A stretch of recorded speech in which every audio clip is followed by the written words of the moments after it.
Alright, so in order to get this started, just open up GarageBand, which is this icon down here. You can go to your Launchpad to find it, and it's going to open up this screen, and we're just going to want to open an empty project. So that's going to go ahead and create a new project. It's going to ask us what kind of track we want to start with.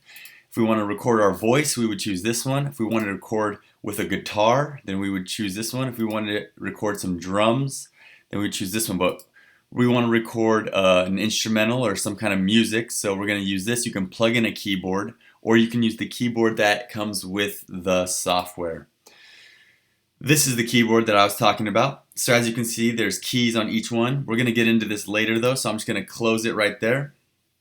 And what we're going to do is I'm going to talk to you about how to kind of create your background music first things first. So what I recommend and what's required in this radio advertisement is to use loops.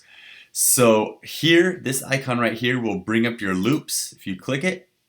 And now it's brought up all your loops. So you can navigate here by using these filters. If I want just percussion, then percussion showing. If I want to reset it, I click there. What I like to do is click here, and this is going to kind of sort the loops in a different way because I want to create like a hip hop instrumental. So I'm going to click genres, hip hop, and I actually know the name of the beat that I want to use. So I'm just going to type it in here. Otherwise, you can just browse around and click through these. So I'm going to go ahead and click here to preview what it sounds like. Click again to stop it. And now if I want to import this loop, all I got to do is click, drag, and as you can see, it's created a new track. Okay, it's created a new track. So these are tracks over here. If I wanted to create a new track for a new instrument like this classic electric piano, I would simply just click this plus sign. Or if I wanted to create a new track to record some vocals, I would just click this plus sign and I would click this one to record vocals. But we're not going to do that now because we're going to do that later. So now here we go. I got a loop here. If I want to stretch this out, I just need to bring up this loop tool right here where I can click on this edge and just drag it. So this needs to be about 30 seconds, and I can tell when 30 seconds is by looking up here at this timeline, and this number 30 shows that this is 30 seconds long. So now I have my beat. Now I need to add to my beat, so I could, delete this out, go to hip hop, go through here, start listening to all kinds of different hip hop, drums or whatever, cheerful sounds. Looks like a lot of these need to be downloaded, but I know what I'm looking for, so I'm just going to go ahead and type it in here, and I'm going to go ahead and type in bot chord under all. Alright, and I'm just going to drag that in. So now I have two loops that when you play them together sound pretty good, just like this.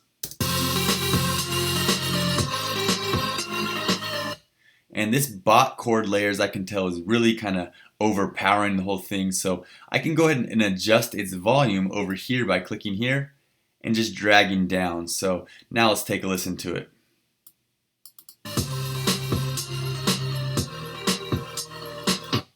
Yeah, I like that. That sounds a lot better.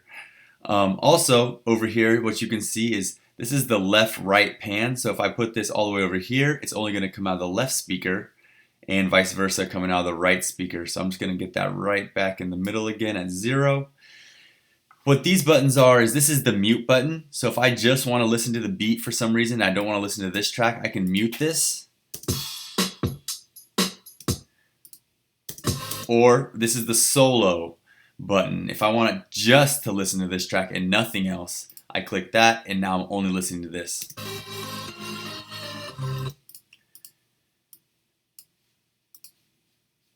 So this is just, we don't need to worry about this one for this tutorial, but looks like I'm all set now. I'm gonna turn this up just slightly, and you can add more. Okay, you can cut some of this stuff out. If I want to cut a part, like say I want this to cut out this part, all I gotta do is come to here, hit Control T, and it's gonna cut it.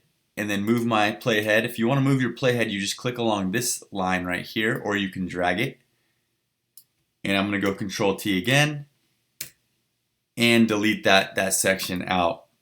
So that's basically how you make cuts, is with Command T. Command T will make that cut for you.